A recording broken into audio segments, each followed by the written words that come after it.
जिसके माध्यम से हमने वो ट्यूमर जो है, वो किडनी जो है वो पूरी तरीके से रिमूव की और जो हमारी खून की बड़ी नस है, हमने उस नस को भी रोबोटिक मशीन की हेल्प से ही ओपन किया, उसके अंदर से पूरा ट्यूमर रिमूव किया और उस नस को पूरी तरीके से वापस जोड़ा। सारा का सारा जो ऑपरेशन है वो छोटे-छोटे आधे-आधे सेंटीमीटर के कट से मशीन की हेल्प से हुआ। इस ऑपरेशन को जब हम ओपन टेक्निक से परफॉर्म करते हैं, मैं खुद काफ़ी टाइम पीजीआई रहा हूँ, चंडीगढ़ में पीजीआई चंडीगढ़ में भी रहा हूँ, वहाँ पे भी हम जब ये ऑपरेशंस परफॉर्म करते थे, वहाँ पे ये ऑपरेशंस ओपन टेक्निक से बड़े चीरे के माध्यम से किए जाते थे और उसमें लगभग 1 से 1.5 लीटर ब्लड लॉस होता था और व्यक्ति को मरीज को कम से कम 3 या 4 यूनिट हमें ब्लड चढ़ाना पड़ता था। पर जब यही ऑपरेशंस हम रोबोटिक टेक्निक के माध्यम से परफॉर्म करते हैं या हमने परफॉर्म किया, तो उसमें हमें इस व्यक्ति को, इस मरीज को कोई भी ब्लड चढ़ाने की ज़रूरत नहीं पड़ी। इनकी रिकवरी काफ़ी फास्ट रही और ऑपरेशन के विदिन 3 दिन के अंदर इनको हमने हॉस्पिटल से डिस्चार्ज कर दिया, हमने इनको हॉस्पिटल से फ्री कर दिया। तो रोबोटिक सर्जरी के माध्यम से जहाँ पे लगभग 1 लीटर ब्लड लॉस होना चाहिए था, वहाँ पे ब्लड लॉस कम होके 100 ml से भी कम रह गया।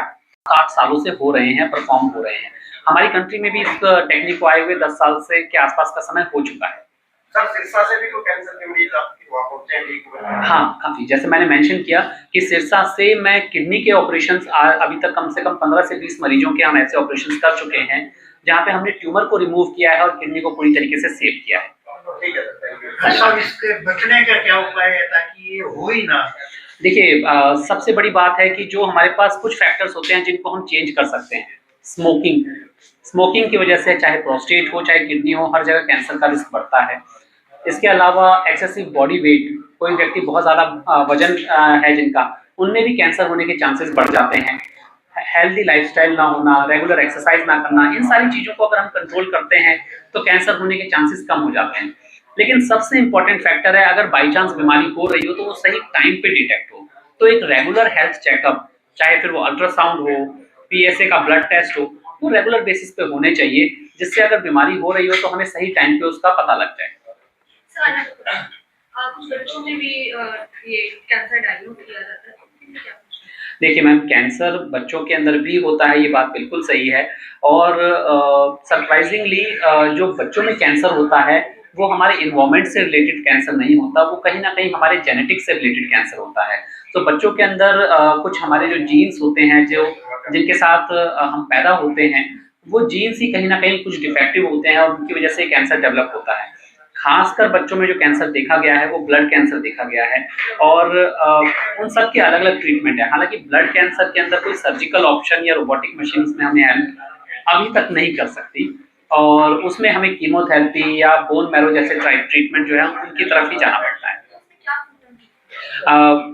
कहीं से भी ब्लड आना, मसूड़ों से ब्लड आना या फिर कमजोरी महसूस होना या बच्चे का वजन नहीं बढ़ना या वीकनेस रहना, सांस चढ़ना, इस टाइप के सिम्टम्स हमें मिल सकते हैं। कीमोथेरेपी और रेडियोथेरेपी अगर कैंसर का ऑपरेट होकर बीमारी निकल गई है तो जरूरत नहीं पड़ती। उनकी जरूरत हमें तभी पड़ती है जब बीमारी इतनी ज्यादा हो कि हम उसको ऑपरेट करके निकाल ना पाए।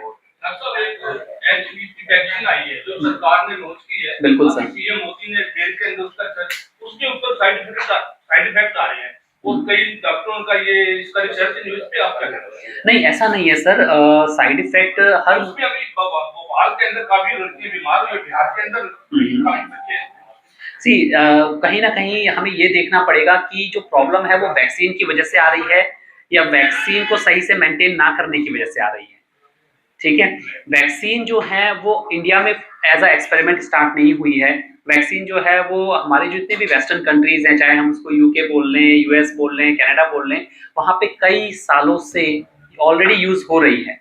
जो हमारे साथ प्रॉब्लम आ रही है वो शायद ये है कि हम उस वैक्सीन को सही तरीके से मैनेज नहीं कर पा रहे या हम उसका जो टेम्परेचर मेंटेन करना है हम वो नहीं कर पाते या हम उसको प्रॉपर तरीके से प्रोड्यूस नहीं कर पा रहे। सो हमें ये देखना है कि हमारी गलती कहाँ है। वैक्सीन इटसेल्फ उसकी वजह से प्रॉब्लम जब बाहर के देशों में नहीं आ रही तो हमारी कंट्री में आने के चांसेस भी नहीं होने चाहिए। आंध्र प्रदेश, गुजरात के अंदर भी बच्चे बीमार हैं। बिल्कुल, मैं कह रहा हूँ प्रोडक्शन तो सब देखो ऑलमोस्ट सेम ही है ना। जैसे कोरोना वैक्सीन का रिसर्च, वैसे इस वैक्सीन का रिसर्च नहीं हुआ है, बाद में बड़े कंपनी फाइनेंस करके लगाई जाए। नहीं, जहाँ तक हमने सुना है वैक्सीन जो है उसका काफी ऊपर रिसर्च भी हो चुका है और उसको ऑलरेडी वो आज से नहीं, वो कम से कम 10-12 साल से बाहर की कंट्रीज में ऑलरेडी यूज हो रही है। नमस्कार, मैं डॉक्टर धर्मेंद्र अग्रवाल हूँ। I am a senior consultant in euro oncology and robotic surgery, तो फोर्टिस हॉस्पिटल मोहाली में। सो आज हम यहाँ फोर्टिस हॉस्पिटल मोहाली से आए हैं, और जो मेरा स्पेशलिटी है वो है यूरोलॉजिकल कैंसर्स के ऊपर, जो हमारे जैसे किडनी या प्रोस्टेट या फिर हमारे यूरिनरी ब्लैडर के कैंसर्स होते हैं। मैं उस चीज़ के लिए एक स्पेशलाइज्ड डॉक्टर हूँ। रिसेंट टाइम्स में हमें पता है, अक्सर हमने सुना होगा कि रोबोटिक सर्जरी एक नाम है जो अक्सर हम सुनते आए हैं। रोबोटिक सर्जरी क्या है? रोबोटिक सर्जरी एक नई टेक्निक है, एक ऐसी टेक्निक है जिसके माध्यम से हम कैंसर के केसेस या कैंसर के जो ट्रीटमेंट हैं वो बहुत ही कॉमनली, बहुत ही अच्छे टेक्निक से परफॉर्म करते हैं। और because of this technique, because of this advancement, हमारे जो कैंसर के ऑपरेशंस हैं उसमें काफ़ी ज़्यादा इम्प्रूवमेंट और काफ़ी ज़्यादा बेनिफिट जो है वो पेशेंट्स को मिलने लगे हैं। आज उन्हीं केसेस के बारे में, 2 केसेस के बारे में हम बात करेंगे, और जो पेशेंट्स हमारे यहाँ लोकल सिरसा से ही रहे हैं उनके बारे में हम कुछ मेंशन करेंगे।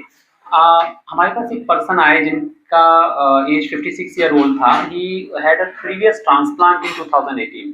आज से 7 साल पहले उनका किडनी का ट्रांसप्लांट हुआ था। उनके सिस्टर ने उनको खुद किडनी डोनेट की थी, और अनफॉर्चुनेटली ओवर द टाइम उनकी उसी किडनी के अंदर, जो उनकी प्रेशियस किडनी थी, ट्रांसप्लांटेड किडनी थी, उस किडनी के अंदर एक 3 सेंटीमीटर का ट्यूमर डेवलप हो गया।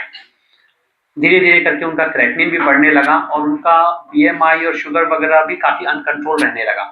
जब हमने उनका स्कैन वगैरह किए तो उसमें हमें पता लगा कि जो किडनी है उसके अंदर एक 3 सेंटीमीटर का ट्यूमर हमारी किडनी के अंदर, हमारी ट्रांसप्लांट किडनी के अंदर आ गया। इस टाइप की बीमारियों के अंदर अक्सर ये ट्रीटमेंट डिसाइड किया जाता है कि जो ट्रांसप्लांटेड किडनी है उसको पूरी तरीके से निकाल दिया जाता है, और पेशेंट को दोबारा से डायलिसिस पे जाना पड़ता है। कम से कम 2 साल 3 साल तक डायलिसिस पे रहना पड़ता है, और फिर उनके बाद उनको दोबारा से ट्रांसप्लांट की तरफ जाना पड़ता है। हालांकि हमने पेशेंट को इन सारी तकलीफों से बचाने के लिए एक नए ऑपरेशन के तरफ सोचा। हमने रोबोटिक सर्जरी की मदद ली, और रोबोटिक सर्जरी के माध्यम से हमने सिर्फ और सिर्फ एक पार्शियल नेफ्रेक्टमी नाम की जो सर्जरी है वो परफॉर्म की। ये जो सर्जरी है, इसके अंदर जो ट्यूमर है उसको हम रिमूव कर देते हैं, जो बीमारी है उसको हम रिमूव कर देते हैं, पर जो हमारी किडनी है हम उसको कोई भी डैमेज नहीं करते, हम उसको प्रिजर्व करते हैं, हम उसको बचाते हैं। तो यही चीज़ हमने इन पेशेंट्स के लिए की। और इनके केस में ये ऑपरेशन ज़्यादा डिफिकल्ट इसलिए था क्योंकि ये जो किडनी थी ये हमारी नॉर्मल किडनी नहीं थी, ये हमारी ट्रांसप्लांट वाली, हमारी प्रीशियस स्पेशल किडनी थी। सो इसके बाद हमने उनके जो भी हमारी मशीन है उसके अंदर कुछ मॉडिफिकेशंस करवाए, हमारी जो पोर्ट प्लेसमेंट है उनको हमने चेंज किया, और उससे हमने जो किडनी, जो ट्रांसप्लांट किडनी है जहाँ पे ट्यूमर है, उसके ऊपर फोकस करते हुए ये हमारा जो ट्यूमर था इसको हमने आइडेंटिफाई किया, और किडनी की ब्लड सप्लाई को टेम्पररीली ब्लॉक करने के बाद हमने इस ट्यूमर को पूरी तरीके से रिमूव किया। तो हम देख सकते हैं कि लगभग 3 सेंटीमीटर का हमारा ट्यूमर है, ये हमने रिमूव किया। दोनों हमारी ओरिजिनल किडनी बॉडी में ही हैं, बट जो ट्रांसप्लांट किडनी है, जिस किडनी से इन पेशेंट का काम चल रहा है, उसके अंदर जो ट्यूमर था हमने उसको रिमूव किया। पेशेंट का बहुत ही अच्छा इस ऑपरेशन के बाद रिजल्ट रहा। हम ये कह सकते हैं कि ऑपरेशन के बाद उनको किसी भी सिंगल टाइम भी डायलिसिस की जरूरत नहीं पड़ी, उनको एक भी यूनिट ब्लड चढ़ाने की जरूरत नहीं पड़ी, क्योंकि इस ऑपरेशन में उनको कोई ब्लीडिंग, कोई ब्लड लॉस नहीं हुआ। और विद इन 3 डेज, ऑपरेशन के 3 दिन के अंदर अंदर उनको हॉस्पिटल से डिस्चार्ज कर दिया गया। ऑपरेशन के 6 महीने से ज़्यादा गुजर जाने के बाद भी अभी भी ये पेशेंट कंप्लीटली नॉर्मल और अपनी कैंसर फ्री लाइफ जी रहे हैं, और अपनी उसी किडनी के साथ जी रहे हैं, और उनका क्रेटनिन भी पूरी तरीके से स्टेबल है, उनको कोई डायलिसिस की रिक्वायरमेंट नहीं पड़ी, और he is living a completely normal life today. So ये एडवांटेज हमें रोबोटिक सर्जरी के माध्यम से मिला। रोबोटिक सर्जरी की मशीन की मदद से हम उस किडनी को सेव कर पाए, हम उस किडनी को बचा पाए, और उसके साथ साथ हम बीमारी को भी पूरी तरीके से रिमूव कर पाए। सिमिलर एक और केस के बारे में मैं मेंशन करूंगा। एक 62 वर्षीय व्यक्ति हमारे पास आए थे जिनको यूरिन में ब्लड आ रहा था। जब उनके स्कैन हुए तो हमें पता लगा कि उनकी दाईं तरफ की किडनी में, राइट साइड की किडनी में 14 सेंटीमीटर का बड़ा ट्यूमर था, और उस ट्यूमर ने उनकी जो खून की बड़ी नसें होती हैं, जिनको हम कहते हैं इंफीरियर वेना कैवा, और ये वो नसें होती हैं जो हार्ट तक डायरेक्ट ब्लड को लेके जाती हैं, इस ट्यूमर ने उस नस को भी इन्वॉल्व कर लिया था। तो जब हमने उनके स्कैन किए तो हमें पता लगा कि बहुत ही बड़ा ट्यूमर हमारी दाईं तरफ की किडनी में है, हमारी दाईं तरफ की किडनी में है। उसके बाद जब हमने उनका ऑपरेशन परफॉर्म किया तो हमने दोबारा उनके लिए भी रोबोटिक सर्जरी की मदद ली, रोबोटिक टेक्निक की मदद ली, जिसके माध्यम से जिसके माध्यम से हमने वो ट्यूमर जो है, वो किडनी जो है वो पूरी तरीके से रिमूव की। और जो हमारी खून की बड़ी नस है, हमने उस नस को भी रोबोटिक मशीन की हेल्प से ही ओपन किया, उसके अंदर से पूरा ट्यूमर रिमूव किया और उस नस को पूरी तरीके से वापस जोड़ा। सारा का सारा जो ऑपरेशन है वो छोटे छोटे आधे आधे सेंटीमीटर के कट से मशीन की हेल्प से हुआ। इस ऑपरेशन को जब हम ओपन टेक्निक से परफॉर्म करते हैं, मैं खुद काफ़ी टाइम पीजीआई रहा हूँ, चंडीगढ़ में पीजीआई चंडीगढ़ में भी रहा हूँ, वहाँ पे भी हम जब ये ऑपरेशंस परफॉर्म करते थे, वहाँ पे ये ऑपरेशंस ओपन टेक्निक से बड़े चीरे के माध्यम से किए जाते थे और उसमें लगभग 1 से 1.5 लीटर ब्लड लॉस होता था और व्यक्ति को, मरीज को कम से कम 3 या 4 यूनिट हमें ब्लड चढ़ाना पड़ता था। पर जब यही ऑपरेशंस हम रोबोटिक टेक्निक के माध्यम से परफॉर्म करते हैं या हमने परफॉर्म किया, तो उसमें हमें इस व्यक्ति को, इस मरीज को कोई भी ब्लड चढ़ाने की ज़रूरत नहीं पड़ी। इनकी रिकवरी काफ़ी फास्ट रही और ऑपरेशन के विदिन 3 दिन के अंदर अंदर इनको हमने हॉस्पिटल से डिस्चार्ज कर दिया, हमने इनको हॉस्पिटल से फ्री कर दिया। तो रोबोटिक सर्जरी के माध्यम से जहाँ पे लगभग 1 लीटर ब्लड लॉस होना चाहिए था, वहाँ पे ब्लड लॉस कम होके 100 ml से भी कम रह गया और उससे उनकी ओवरऑल रिकवरी जो है वो बहुत ज़्यादा फास्ट हो गई। ये व्यक्ति भी आज ऑपरेशन के कम से कम 7 से 8 महीने कंप्लीट कर चुके हैं और आज भी अपनी normal life, cancer free life completely जी रहे हैं। तो रोबोटिक सर्जरी का जो अक्सर हम सुनते हैं, मैं इसमें आपको दिखाना चाहूँगा कि हमारा किडनी और ये ट्यूमर जो है वो हमारी खून की नस के अंदर, किडनी से निकल के खून की नसों के अंदर भी जा चुका है। हम इस पिक्चर के माध्यम से इसको समझ सकते हैं और इसके अंदर हम इस खून की नस को तीनों तरफ से ब्लॉक करने के बाद इसको ओपन करते हैं, उसमें से ट्यूमर को रिमूव करते हैं और उसके बाद इसको वापस रिपेयर करते हैं। जैसे मैंने कहा, 3 दिन के अंदर अंदर पेशेंट को डिस्चार्ज कर दिया गया, इनकी रिकवरी काफ़ी अच्छी रही और सबसे इम्पोर्टेंट पॉइंट कि कैंसर का जो रिमूवल है वो कंप्लीट रहा। इस टाइप के मरीज, इस टाइप के जो ऑपरेशन, जो पहले हम कहते थे कि काफ़ी ज़्यादा कॉम्प्लेक्स हैं, काफ़ी ज़्यादा डिफिकल्ट ऑपरेशन होते हैं, आज की तारीख में एक बड़े सेंटर पे एक ऑर्गेनाइज टीम की मदद से और रोबोटिक सर्जरी की मदद से, मशीन की मदद से ये सारे के सारे ऑपरेशन बहुत ही छोटे छोटे कट में और बहुत ही आसानी से परफॉर्म किए जा रहे हैं। और सबसे बड़ी बात, अक्सर हमने सुना था कि बड़े ऑपरेशंस के बाद लोगों को 8 दिन, 10 दिन, 12 दिन हॉस्पिटल में एडमिट रहना पड़ता है। अब जो हमारा हॉस्पिटल स्टे है वो कम होकर 2 से 3 दिन पे रह गया है। तो ज़्यादातर लोग हम 2 दिन, 3 दिन, 4 दिन के अंदर अंदर हम उनको डिस्चार्ज कर देते हैं। किडनी के ऑपरेशंस जिसमें ट्यूमर को रिमूव करके किडनी प्रिजर्व की जाती है, आज की डेट में हमारे ये सेंटर पे काफ़ी ज़्यादा कॉमन भी हो गए हैं और on a regular basis perform किए जा रहे हैं। हमारे खुद के, मैं ये एक अंदाजे से आपको बता सकता हूँ कि सिरसा से ही कम से कम 15 से 20 मरीज हमारे ऐसे हैं जिनके हमने किडनीज को प्रिजर्व किया है और उनके ट्यूमर्स को हमने रिमूव किया है। तो एक नई टेक्निक है जिसको सही हाथों से और सही तरीके से यूज करके हम पेशेंट्स को मैक्सिमम टू मैक्सिमम बेनिफिट देने की कोशिश कर रहे हैं। धन्यवाद।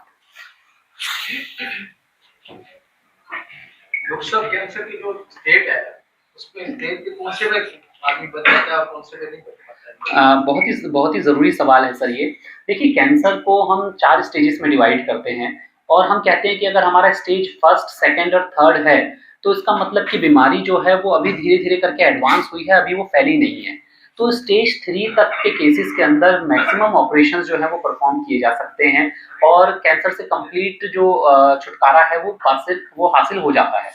स्टेज 4 में सर्जरी अलोन या सिर्फ ऑपरेशन के माध्यम से हम पूरा कंप्लीट रेजोल्यूशन नहीं कर पाते और हमें कीमोथेरेपी या बिजली यानी रेडिएशन थेरेपी, हार्मोन थेरेपी जैसे अलग अलग ऑप्शंस की भी मदद लेनी पड़ती है।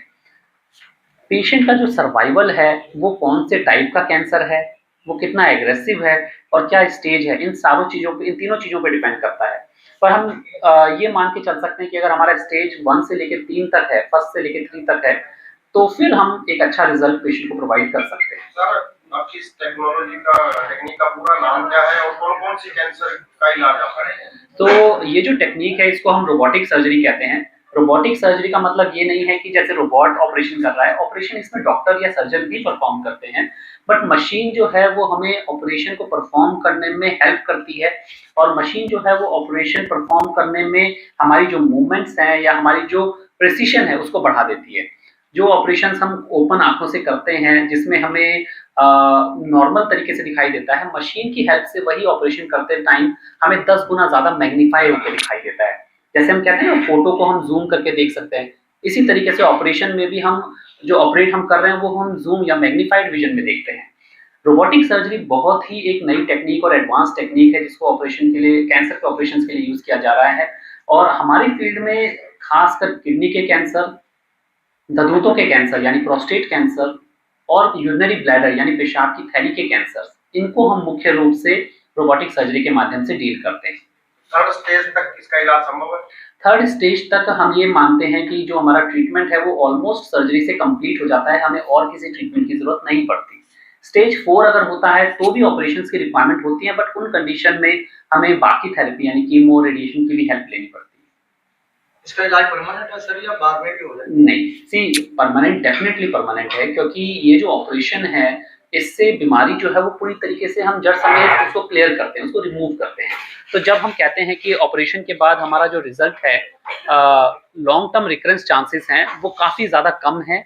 और जिस टाइप से हम मानते हैं कि ओपन सर्जरी के बाद जो हमारा फॉलोअप रहता है, जिस टाइप से हम कैंसर के मरीजों का एक रेगुलर उनको जांच के अंदर रखते हैं, उसी टाइप से रोबोटिक सर्जरी के बाद भी उनको रेगुलर जांच के अंदर रखा जाता है। सर एक आपको किडनी फंक्शन टेस्ट बोलते हैं, हाँ, इसके अंदर 1% को कितनी बार टेस्ट कराना चाहिए, उससे कुछ सिस्टम वगैरह को पता चले? देखिए, रीनल फंक्शन जो हम केएफटी को कहते हैं, केएफटी के टेस्ट से हमें कैंसर का पता नहीं लगता। केएफटी सिर्फ हमें ये बता सकता है कि हमारी जो किडनी है उसका फंक्शन कितना अच्छा है। यूजुअली हम रेकमेंड करते हैं कि अगर आप किडनी का फंक्शन किसी व्यक्ति का अच्छा नहीं है तो 3 महीने में एक बार वो टेस्ट करवाना चाहिए। जहां तक बात है कैंसर के डिटेक्शन के लिए, कैंसर में किडनी के अंदर कोई ट्यूमर है या नहीं, इसका पता हमें अल्ट्रासाउंड से लगता है। और हम रेकमेंड करते हैं कि आप साल में एक बार अपना अल्ट्रासाउंड करवाइए। साल में एक बार अल्ट्रासाउंड कराने से आप किडनी में अगर कुछ भी डिटेक्ट हो रहा, कुछ भी ग्रो कर रहा होगा तो वो हमें पता लग जाएगा। पहले पंजाब के अंदर आपका कैंसर का दर हो रहा है अभी तक, और हरियाणा के अंदर कैंसर के पेशेंट दिन बढ़ रहे हैं, इस पे कुछ नहीं, बहुत सही बात है। और हम खुद भी अपनी प्रैक्टिस में ये नोटिस कर रहे हैं कि पिछले कुछ सालों के अंदर हरियाणा से भी हमारे पास कैंसर के काफी ज्यादा मरीज आ रहे हैं। और कहीं ना कहीं हमें लगता है कि प्रॉपर अवेयरनेस ना होने की वजह से बहुत बार हम एडवांस केसेस में इन पेशेंट्स को देखते हैं, स्टेज 4 में हम पेशेंट्स को देखते हैं। तो हमारा फोकस ये है कि लोग अपना स्क्रीनिंग, अपने बेसिक टेस्ट जो है वो रेगुलर बेसिस पे कराएं। पीएसए का एक टेस्ट होता है, ब्लड टेस्ट, जिससे हमें कैंसर का, प्रोस्टेट कैंसर का अर्ली आइडिया जो है वो लग जाता है, वो हम कराएं, जिससे अपने को कैंसर के बारे में सही टाइमिंग और सही स्टेज पे पता लगे। बट ये बात सही है कि ओवरऑल कैंसर के इंसिडेंस जो है वो अब काफी ज्यादा बढ़ रहे हैं। सर्वाइकल कैंसर के शुरुआती लक्षण, सर्वाइकल कैंसर के शुरुआती लक्षण, क्योंकि हरियाणा के अंदर भी इसका एक टीकाकरण भी किया जाता है, तो इसके सर शुरुआती लक्षण क्या है? देखिए, सर्वाइकल कैंसर के अंदर जो टीकाकरण है वो बहुत ही एक वैलिड ऑप्शन है। और आज की तारीख में एक ऐसी वैक्सीन है वो, जिससे अगर हम सही टाइम पे वो बच्चियों को लगाते हैं तो फिर उसमें कैंसर होने के चांसेस काफी कम हो जाते हैं। सर्वाइकल कैंसर के जो इनिशियल सिम्टम्स हैं, ब्लड आना, स्पॉटिंग होना, पीरियड से रेगुलर होना, इस टाइप के सिम्टम्स हमें देखने को मिल सकते हैं। सिम्टम्स ही क्लियर है। किडनी कैंसर, हर कैंसर का अलग सिम्टम होता है। जेंट्स में प्रोस्टेट कैंसर बहुत ज्यादा पाया जाता है, बिल्कुल, सबसे मेजर यही इसका है। क्या कारण है ये बढ़ रहा है? देखिए, प्रोस्टेट कैंसर के बढ़ने के बहुत सारे रीजंस हैं। सबसे पहला तो एक हमारी लाइफस्टाइल जो है वो बहुत ज़्यादा चेंज हो गई है। आज की डेट में हमारे खाने से लेके, हमारे एयर से लेके, हमारे पीने के पानी तक में कहीं ना कहीं हम जितना भी कोशिश करें अवॉइड करने का, कोई ना कोई पोल्यूशन, कोई ना कोई एलिमेंट जो है वो रहता है, जिसकी वजह से हमारे कैंसर के लिए प्रीडिस्पोजिशन यानी कि कैंसर होने के जो चांसेस हैं वो बढ़ जाते हैं। दूसरा, हमारा खान पान जो है, बहुत ज़्यादा अल्कोहल इंटेक होना, बहुत ज़्यादा नॉन वेजिटेरियन इंटेक होना, वो भी प्रोस्टेट कैंसर को बढ़ाता है। तीसरा, जो हमारी बॉडी में टेस्टोस्टेरोन हार्मोन है उसका भी असर कहीं ना कहीं प्रोस्टेट के ऊपर होता है। और जैसे जैसे हमारी एज बढ़ती है वैसे वैसे उस कैंसर के होने के चांसेस बढ़ जाते हैं। प्रोस्टेट कैंसर के अंदर जो खास सिम्टम्स हैं, यूरिन का बार बार आना, रात को ज़्यादा उठना पड़ता हो यूरिन पास करने के लिए, या फिर पीएसए का बढ़ा होना, या यूरिन में कोई ब्लड आना। बहुत बार हमारे जितने भी हम अवेयरनेस कैंप वगैरह करते हैं, हम एडवाइस करते हैं कि ऐसे सिम्टम्स को आप इग्नोर मत करिए। अगर यूरिन में ब्लड आता है तो उसको इग्नोर मत करिए, क्योंकि हो सकता है हमें सही टाइम पे कैंसर अपना एक मैसेज दे रहा हो, और अगर हम उसको सही टाइम पे पिक ना कर पाए तो वो एडवांस स्टेज पे कन्वर्ट हो जाए। तो ये बहुत ज़रूरी है।